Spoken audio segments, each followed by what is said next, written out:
नमस्कार मित्रांनो, मराठी बोली या चॅनलमध्ये तुम्हा सगळ्यांचं स्वागत आहे। तर आज आपण आनंदी या मालिकेचा आजचा 3 ऑगस्टचा भाग खूपच जबरदस्त झालेला बघणार आहोत। कारण इथे भडकलेल्या मुलांचा राग शांत करण्यासाठी मालक साहेब खेळणार आता विद्याधरच्या विरुद्ध मोठा डाव आणि घेणार आनंदीची बाजू। सगळं सत्य आता मुलांसमोर कसं येणार हे सगळं आपल्याला लवकरच बघायला मिळेल।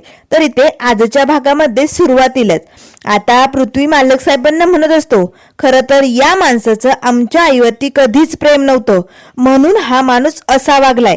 त्यावर माई म्हणू लागतात, पृथ्वीबास तोंडाला येईल ते काहीही बडबडू नको। तेव्हा पृथ्वी म्हणू लागतो, माई माई मी चुकीचं बोलत नाहीये, मी जे काही बोलतोय ते अगदी बरोबर आहे। जर हे खरं नाहीये तर मग या माणसाने या आनंदीशी असं लपतछपत का लग्न केलंय? बोला ना, सांगा ना। त्यावर लगेच आता शिल्पा म्हणू लागते, पृथ्वी अरे लपतछपत लग्न झालेलं नाहीये आनंदीशी। युगंधरने सगळ्या गावासमोर सगळ्या जगासमोर आनंदीला बायको म्हणून स्वीकारलंय। तेव्हा लगेच पृथ्वी म्हणू लागतो, हो स्वीकारलं ना, मग तुम्ही हे सगळं सत्य आमच्यापासून का लपवलं? या सगळ्यात दोषी तुम्ही सगळेजण आहात। तुम्ही आम्हाला अंधारात का ठेवलं? आमचा विश्वासघात का केला? त्यावर लगेच आता शिल्पा म्हणू लागते, हे बघ पृथ्वी, तू शांतपणे समजून घे बरं। अरे युगंधरला परिस्थिती आनंदीशी लग्न करायला भाग पाडलंय। त्यावर लगेच आता पृथ्वी म्हणू लागतो, बास शिल्पा आत्या, मला परिस्थितीची आढावा घेण्याची गरज नाहीये। मला सगळं सत्य समजलंय आता। आणि हे बघ, खरं तर हे सगळं तुम्ही लोकांनी का केलं माहिती? कारण या आनंदीला आमच्या नजरेत तुम्हाला महान करायचं होतं ना, तिला आमच्या नजरेत मोठं दाखवायचं होतं। कारण कुठलीही बाई आमच्या आईची जागा घेऊ शकत नाही, हे तुम्हाला माहिती होतं। जर आनंदीने ती जागा घेतली आम्हाला कळलं असतं तर आम्ही खूप रागावलो असतो, आणि म्हणूनच तुम्ही हे सत्य आमच्यापासून लपून ठेवण्याचा प्रयत्न केला। पण एक गोष्ट लक्षात ठेवा, कान उघडे ठेवून समद्यांनी ऐका, डोक्यात फिट्ट करून ठेवा। आमच्या घरात या निंबाळकरांच्या वाड्यात आमच्या आईची जागा कुठलीही दुसरी स्त्री कधीच घेऊ शकत नाहीये, ती गोष्ट शक्यच नाहीये। आता असे म्हणत भडकलेला पृथ्वी लगेच वरती आपल्या रूम मध्ये निघालेला असतो। आता तिच्या पाठोपाठ मिताली आणि प्रांजल दोघेही भडकलेले असतात, तेही आता रागाच्या भरात वरती निघून जातात। त्याच वेळेस आता शिल्पा आनंदी जवळ येते। आनंदीच्या डोळ्यातनं अश्रू येत असतात, तिला खूप वाईट वाटलेलं असतं। तेव्हा शिल्पा म्हणू लागते, काय गे, तू तर चिठ्ठीत सगळं लिहिलं होतं, मुलांना सगळं सत्य सांगितलं असं म्हणाली होती ना, मग हे चिठ्ठीत वेगळंच कसं काय आलं? ए आनंदी, मुद्दाम करतेस का तू हे सगळं? हे बघ, तुला काय वाटलं? तू आमच्या नजरेत असं दाखवलं की मुलांना सगळं सत्य कळालंय म्हणून तू यावर फंक्शनला गेली, पण खरं तर तसं नाहीये आनंदी। तुझ्यामुळे आज माझी मुलं दुखावली गेली, फक्त तुझ्यामुळे। आनंदी, तुला असं वागताना लाज नाही वाटली का? अगं का आमच्या घराचा खेळ करतेस तू? त्याच वेळेस आता धनश्री पुढे येते, शिल्पाताई तुम्ही अगदी बरोबर बोलताय, या आनंदीला हे सगळं करताना काहीच वाटलं नाही। अगं आनंदी, तुझ्या एका चुकीमुळे मुलांना किती त्रास होतोय, पण आनंदी तुला काहीतरी पडणार त्याचं, तुला काहीच वाटणार नाही। कारण या सगळ्याचा राग तर मुलांनी मालक साहेबांवरती काढलाय ना, भाऊजींवरती। या सगळ्याचा त्रास फक्त भाऊजींना होणार, त्यांचं आणि मुलांमधलं नातं तोडण्याचा प्रयत्न केलाय। आनंदी, अगं तुझ्या एका चुकीमुळे भाऊजींना त्यांच्या मुलांपासून दूर व्हावं लागणार आहे। आनंदीला तुला कळतंय का ग? अगं तू अशी कशी वागू शकते आनंदी? त्याच वेळेस आता लगेच शिल्पा म्हणू लागते, आणि युगंधर तू मला या पोरीची बाजू घे, हिला समजून घे, हिला या घरात स्वीकार असं म्हणत होता ना, पण आता मी हिला अजिबात स्वीकारणार नाही आणि कधी समजून पण घेणार नाही। या घरात हिचा स्वीकार कधीच केला जाणार नाही, ते शक्यच नाहीये। आणि अजून एक गोष्ट युगंधर, तुम्हाला या घरातनं बाहेर निघ असं सांगितलं होतं ना, हे घर कायमचं सोडून जा असं म्हणत होता ना, पण ती गोष्ट कधीच होणार नाहीये। कारण हे घर माझे आणि या घरात मुलांना माझी गरज आहे। मी हे घर सोडून कधीच कुठेच जाणार नाहीये, एवढं लक्षात ठेवायचं। असे म्हणत आता शिल्पा लगेच वरती निघून जाते। त्याच वेळेस मालक साहेब आनंदीकडे बघतात, अगं का गोंधळ घातला हा सगळा? काय गरज होती हे सगळं करायची? मी तुला बोललो होतो ना, जे चाललंय ते चालू दे, कारण खूप दिवसांनी माझी मुलं माझ्या जवळ आली होती। या घरातलं वातावरण बदललं होतं. सुखाचे आनंदाचे क्षण या घरात बघायला मिळत होते. पण काय भेटलं तुला हे सगळं करून? आनंदी, तू खूप मोठी चूक केली असं वागून, असे म्हणत मालक साहेब वरती निघून जातात. आनंदी रडत असते. हे कसं शक्य आहे? मी तर चिठ्ठीत सगळं काही लिहिलं होतं. मग चिठ्ठीतला मजकूर कसा बदलला? माई बापू आनंदी जवळ येतात आणि तिची समजूत काढण्याचा प्रयत्न करू लागतात. तर त्यानंतर इकडे आता वरती मुलांच्या रूम मध्ये आता पृथ्वी बेडवरती बसलेला असतो. शांतपणे विचार करत असतो. तेवढ्यात प्रांजल येतो. प्रांजलची आता घरात गरके चालू असतात.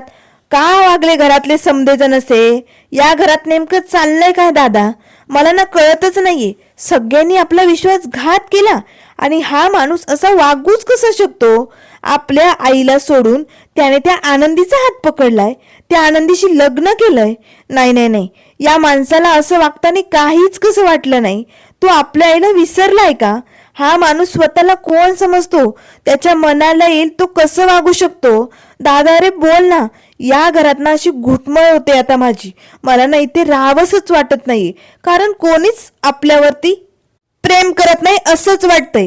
कारण कोणीच आपल्याला विश्वासात घेऊन हे सांगावंसं नाही वाटलं का कुणाला? का फसवलं सगळ्यांनी आपल्याला? त्याच वेळेस आता लगेच मिताली येते. प्रांजल, अरे या घरात ना विश्वास नावाच्या शब्दाला महत्वच राहिलेलं नाहीये. आपण ज्या माणसावरती विश्वास ठेवायला जातो ना, तो माणूस फक्त आपल्या पाठीत खंजीर खूप असतो, आपला विश्वासघात करतो. त्यामुळे आता या घरात कुणावर विश्वास ठेवायचा नाही ठेवायचा हेच कन्फ्युजन झालंय. तेव्हा लगेच आता प्रांजल म्हणू लागतो, अगं पण तू सगळ्यांनी असं का केलं? त्यावर मिताली म्हणू लागते, सांगते का केलं मी सगळं सांगते. कारण हे सगळे लोक आपल्याला आपलं मानतच नाही. हे घर आज आपल्यासाठी परक झालंय प्रांजल. खरंच आज कुणाशी बोलावंसं वाटत नाहीये, कुणाचा चेहरा बघावासा वाटत नाही. इतक्या दिवस वाटत होतं कोणी असलं नसलं तरी चालेल, पण आपले बाबा आपल्या पाठीशी खंबीरपणे उभी राहतील, ते आपली साथ नक्की देतील अशी मनात कुठेतरी आशा होती प्रांजल. पण आज ती आशाही मोडून गेली. सगळं संपलं. आज अगदी असं अनाथ असल्यासारखं वाटायला लागले प्रांजल. त्याच वेळेस पृथ्वी लागतो, अनाथ? प्रांजल, मिताली बास, असं बोलणं बंद करा. हे बघ मिताली, अनाथ म्हणायचं नाही. अगं आई जग सोडून गेली म्हणून लगेच आयुष्य संपत नाही आणि बापाने साथ सोडली म्हणून रक्ताचं नातं बदलत नाही. त्यामुळे काळजी करू नका. इथून पुढे आपण तिघेच एकमेकांसाठी आहोत. आपण या घरात आता कुणावरती विश्वास ठेवायचा नाही. कुणाच्याही खोट्या चेहऱ्याला भोळं जायचं नाही. आपण तिघांनी एकत्र राहायचं आणि तिघांनीच एकमेकांवरती विश्वास ठेवायचा. बाकीच्या कुणाच्याही बोलण्यात अडकायचं नाही. इथून पुढे लक्षात ठेवा. कारण हे घर आपल्यासाठी राहिलेलंच नाहीये. हे घर आपल्यासाठी परक झालंय. सगळ्यांनी आपला विश्वासघात केलाय, आपल्या पाठीत खंजीर खुपसलाय. त्यामुळे प्रांजल, मिताली, इथून पुढे या घरातल्या कुठल्याही माणसाशी बोलायला जायचं नाही आणि कुणावरती विश्वास टाकायचा नाही. लक्षात येतंय ना? तेव्हा मिताली म्हणू लागते, दादा दादा तू अगदी बरोबर बोलतोय. आज बाबा जे काही वागले ना, त्यामुळे ना आपला या घरातला संबंध तुटल्यासारखा झालाय. तेव्हा प्रांजल म्हणू लागतो, हो, आपल्या पाठीत खंजीर खुपसलाय त्या लोकांनी. त्याच वेळेस आता शिल्पा आत्या येते. प्रांजल, मिताली, पृथ्वी, दरवाजा उघडा. तुम्ही दरवाजा का बंद केलाय? हे बघा, मला तुमच्याशी बोलायचंय. तुम्ही समजता असं नाहीये रे. प्लीज दरवाजा उघडा ना. त्यावर लगेच आता मिताली म्हणू लागते, आतू आम्हाला कुणाशी बोलायचं नाही आणि कुणा समोरही जायचं नाहीये. कारण तुम्ही सगळे लोक फसवे आहात. तुम्ही आमचा विश्वासघात केलाय. आता आम्हाला पुन्हा तुमच्या या बोलण्यात अडकायचं नाहीये. त्याच वेळेस आता शिल्पा रडतेच म्हणू लागते, असं नको बोलू ग मिताली. मी तुमची आतू आहे की नाही? मी किती जपलंय तुम्हाला लहानपणापासनं. प्लीज उघडा ना, दरवाजा उघड ना पृथ्वी. मी तुला समजावून सांगते रे, तुमचे बाबा तसे नाहीयेत. ऐका माझं. हे बघा, जे काही घडलं ना ते सगळं सांगते मी, पण प्लीज दरवाजा उघडा, मला आतमध्ये येऊ द्या. त्याच वेळेस आता लगेच प्रांजलचा आतूवरती जरा जास्तच जीव असतो. त्यामुळे प्रांजल दरवाजा उघडायला जाणार, तेच पृथ्वी त्याचा हात पकडतो. थांब प्रांजल, तुला दरवाजा उघडायची काहीही गरज नाहीये. तेव्हा प्रांजल म्हणू लागतो, पण दादा रे, आतू आली ना. आतू कशी आहे तुला माहितीये ना. अरे तिचा किती जीव आहे आपल्यावर. त्यावर लगेच आता पृथ्वी म्हणू लागतो, बास प्रांजल, या खोट्या लोकांच्या बोलण्यात फसणं बंद कर. अरे भोळे जातोय आपण या लोकांच्या बोलण्यात. त्यामुळे आता डोळे उघड आणि थांब, तुला दरवाजा उघडायची गरज नाहीये. तेव्हा लगेच आता शिल्पा म्हणू लागते, पृथ्वी पृथ्वी असं नाहीये रे. अरे तुमची आत्तू नाही, प्लीज दरवाजा उघडा ना, असं नका करू. तेव्हा प्रांजल म्हणू लागतो, आत्तू आत्तू प्लीज तू इकडनं जा, आम्हाला कुणाशीही काहीही बोलायचं नाहीये, कारण तुम्ही सगळे लोक आमच्या नजरेतने पडलाय. त्यावर लगेच आता शिल्पा म्हणू लागते, नाही असं नाहीये रे बाळांनो, प्लीज दरवाजा उघडा. त्याच वेळेस पृथ्वी म्हणू लागतो, बास आत्तू, अगं ज्या घरात रक्ताच्या नातेसंबंधांना तुम्ही कसलीही किंमत ठेवली नाही ना, त्या घरात आम्हाला आता कुणाशीही बोलायचं नाही आणि कुणावरती विश्वास ठेवायचा नाहीये. त्यामुळे प्लीज आत्तू, विश्वासघात करणाऱ्या लोकांशी आम्हाला बोलण्याची इच्छाच नाहीये, तू जा इकडनं. आता मात्र शिल्पाला खूप वाईट वाटतं. भडकलेली शिल्पा आता लगेच खाली निघालेली असते. तर इकडे खाली हॉलमध्ये विद्याधर लय खुश झालेलं असतं. स्वाहा, आज घरात लय मस्त मजा आली ना, काय छान असं वातावरण पेटलं होतं. वा वा धने, आज असं एकदम भारी वाटायला, एकदम असं मन फ्रेश झालंय माझं जणू. त्यावर लगेच धनी म्हणू लागते, हो तुम्ही तर लयच भारी डाव खेळला की. अहो एकदम भारी या घरातली हवाच पलटली, काटाकीर वातावरण झालंय. आता त्या आनंदीचं अस्तित्व जळून खाक झालंय, त्या आनंदीची लायकी तिला कळली. त्यावर विद्याधर म्हणू लागतो, धने हे तर काहीच नाहीये, आत्ताशी खेळाला कुठे सुरुवात झाली, पण आपलं काम कसं झकास असतंय तुला कळलं ना. बघ काय ऐन टायमावरती बॉम्बस्फोट केलाय मी, बघ धने बघ, हाय की नाही मी हुशार. विद्याधर म्हणतात मला, आपण असे फुसके डाव आखतच नाही, जे काय करतो ना ते असं धमाकेदार असतं. आणि आता आता या सगळ्यामुळे आनंदीचं आयुष्य जळून जाणार, आनंदी कायमची संपणार आणि मग विद्याधरचंच राज्य सुरू असणार. आता या घरात ही अशीच काटाकीर भांडणं आणि फक्त आरडाआरडी, एकमेकांकडे रागाने बघणं एवढंच चालणार धने, आणि हे बघायला मला खूप मज्जा येणार. तेव्हा लगेच आता धनी म्हणू लागते, वाह तुम्ही लय कमाल काम केलं हो, कसलं भारी केलंय ना तुम्ही हे समज. म्हणजे कसं आहे ना, एक चिठ्ठी बदलली आणि एवढं सगळं घडून आलं. वा वा वा, तुम्ही ना असं केलंय, ते म्हणतात ना एका दगडात दोन पक्षी, पण तसं नाही, तुम्ही तर एका दगडात लय पक्षी मारलेत. त्यावर लगेच आता विद्याधर म्हणू लागतं, भारी होता ना पिक्चर, एक चिठ्ठी बदलली आणि गेम पलटला. समजा काही त्या एका चिठ्ठीमुळे झाले, ऐन वेळेस मी चिठ्ठी बदलून मोठा राडा केलाय. पण धने, या पिक्चरला काय नाव देशील तू? तेव्हा धनी म्हणू लागते, नाव काय नाव द्यायचं बरं? त्यावर विद्याधर म्हणू लागतो, नाव ते देऊया आपण, कभी खुशी कभी, घरात नुसती भांडणं आणि नुसता राडा. तेव्हा लगेच धनी हसू लागते. त्याच वेळेस शिल्पा येते, विद्याधर याचा अर्थ ती चिठ्ठी तू बदललीस? तेव्हा विद्याधर म्हणू लागतो, हो ताई, चिठ्ठी मी बदलली. अगं मी चिठ्ठी बदलल्यामुळे तर एवढं सगळं घडलंय. बघ त्या आनंदीची लायकी तिला कळली, लय उड्या मारत होती युगंधर बरोबर, आता बघ मुलांच्या नजरेत पडली, लय माझी मुलं करत त्यांचा विश्वास मिळवला होता ना तिने. पण बघ मुलांच्या आणि त्या युगंधरच्या नजरेतनं एका क्षणात पाडलंय मी तिला. त्याच वेळेस धनी म्हणू लागते, शिल्पाताई तुम्ही ना खरं तर यांची पाठ थोपटवायला पाहिजे, यांचं ना अभिनंदन करायला पाहिजे.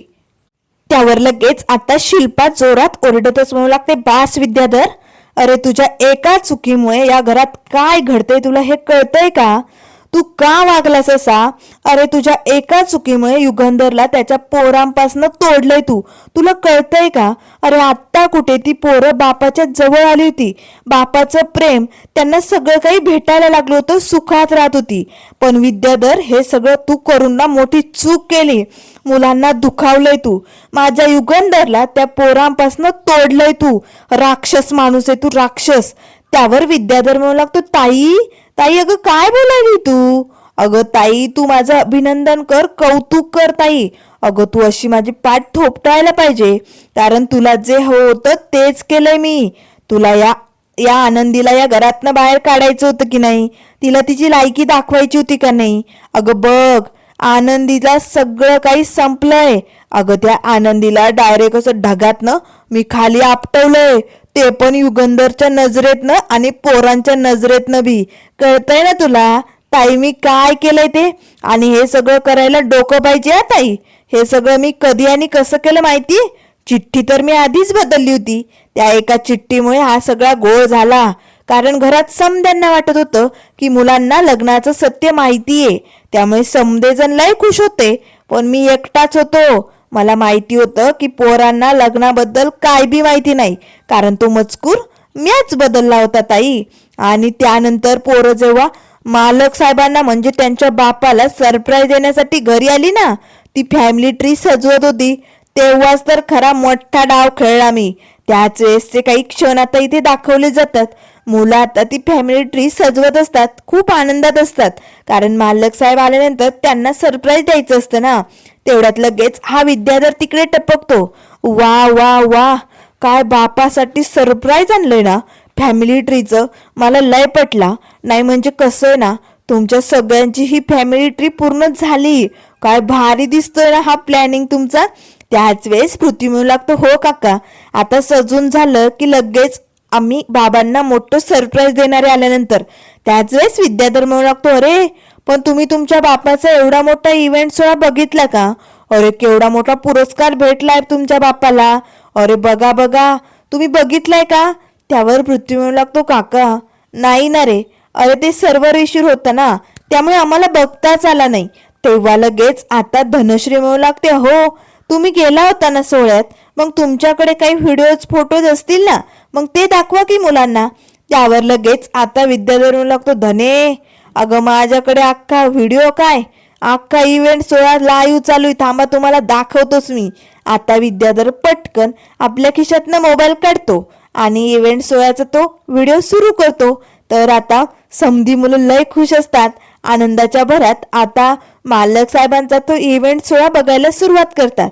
तेव्हा विद्याधर म्हणू लागतो, बघा बघा, तुमच्या बापाच्या चेहऱ्यावरती कसलं भारी तेज आलंय ना. एवढा मोठा जगाच्या समोर नाव कमावलंय ना तुमच्या बापाने. बघा बघा, सगळी मुलं आता बाबांकडे बघत असतात. बाबा खरंच किती भारी दिसतात ना, त्यांच्या चेहऱ्यावरती किती आनंद आहे ना. असे म्हणत आता मुलं बघत असतानाच अँकरिंग वाले स्टेजवरती म्हणू लागतात, चला आता युगंधर निंबाळकर यांना हा ग्लोबल आयकॉनचा पुरस्कार त्यांची पत्नी मिस आनंदी युगंधर निंबाळकर यांच्या हस्ते देण्यात येणार आहे. मिस आनंदी निंबाळकर तुम्ही स्टेजवरती या. आता हे सगळं ऐकताच मुलांना धक्का बसतो. मुलांना तेव्हाच हे सगळं सत्य समजलं होतं आणि मग तिथून पुढे या डावाला सुरुवात झाली. शिल्पाताई असे म्हणत आता विद्याधर जोर जोरात हसू लागतो.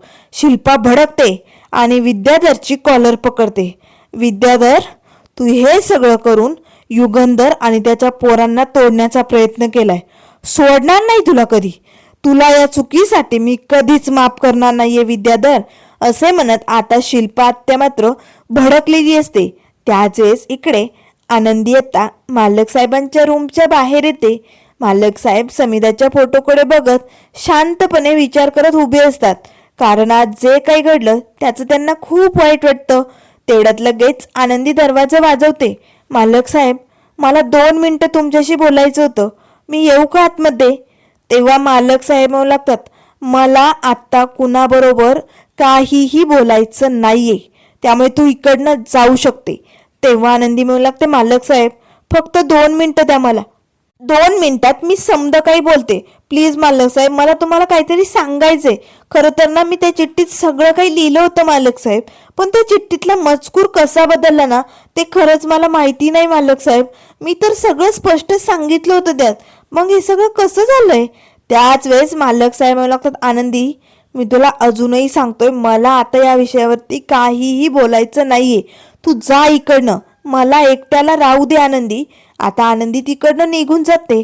तर इकडे किचनमध्ये आता आनंदीने छायाताईला डस्टबिनचा डब्बा सगळा काही चेक करायला लावलेला असतो. प्लीज छायाताई बघा ना, पृथ्वीने रागाच्या भरात ती चिठ्ठी फाडली होती आणि ती चिठ्ठी या डस्टबिनमध्ये टाकली होती. बघा ना, काहीतरी भेटेल. त्या चिठ्ठीत नेमकं कुठला मजकूर होता हे आपल्याला कळेल ना? प्लीज छायाताई बघा ना, नीट चेक करा बरं. छायाताईने आता सगळी डस्टबिन चेक केलेली असते, पण आनंदीताई यात कागदाचा एक तुकडा बी नाही हो, कारण हा सगळा डाव विद्याधरचा असतो. त्याने ती चिठ्ठी गायब केलेली असते ना. त्याच वेळेस आनंदी म्हणू लागते असं कसं शक्य आहे? तेव्हा छायाताई म्हणू लागतात कदाचित मोठ्या डस्टबिन मध्ये कचरा गेला असेल तर बघू का मी. आता छायाताई लगेच तिकडनं बाहेर निघून जातात. आनंदी विचार करू लागते हे सगळं नेमकं काय झालंय याचा आनंदीने शोध घ्यायचं ठरवलेलं असतं. तर इकडे आता शिल्पा खूप भडकलेली असते. तेव्हा धनी म्हणू लागते शिल्पाताई अहो तुम्ही भावनिक होऊ नका हो. तुम्ही यांचा हा जो डाव रंगलाय ना त्याचा विचार करा. या सगळ्यामुळे तुमच्या मनात जी इच्छा होती ना आनंदीला या घराबाहेर काढायची ती पूर्ण होणार आहे. आनंदी कायमची या घरातनं बेघर होणार आहे. लय मालक साहेब आणि ती मोठा डाव खेळत होती ना पोरांच्या नजरेत, पण यांनी सगळं काही उद्ध्वस्त करून टाकलंय. त्यामुळे शिल्पाताई तुम्ही तर खुश व्हायला पाहिजे यांच्यावर. त्यावर शिल्पा म्हणू लागते बास बास विद्याधर, तू हे सगळं करून ना पोरांचं आयुष्य खराब करतोय. त्यांना आज तुझ्यामुळे फक्त त्रास होतोय.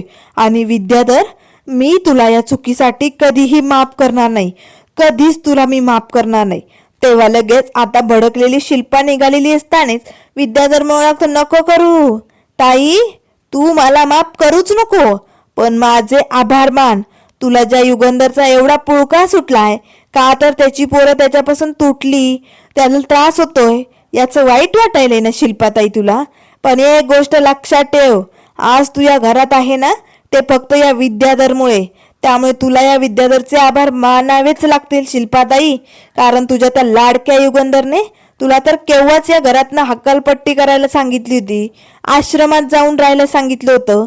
मी जर तुला अडवलं नसतं ना तर तू आता आश्रमात जगत असती. त्यामुळे ताई उगच मला नको ते बोलू नको, माझे आभार मान. आता लगेच शिल्पा तिकडनं निघून जाते. त्याच वेळेस धनी म्हणू लागते शिल्पाताई ऐका ना. तेव्हा विद्याधर म्हणू लागतो जाऊ दे, कुणाला ना कुणाची काही पडलेलीच नाहीये. पण शिल्पाताई आत्ता तर कुठे खेळ सुरू झालाय. आत्ता तर मी आत्ताशिक माझे मोहरे टाकलेत आणि एकदा का खेळ रंगला ना की सगळं काही उद्ध्वस्त होणार. निंबाळकरांच्या या वाड्यात धमाक्यावर धमाके होणार असे म्हणत विद्याधर हसू लागतो.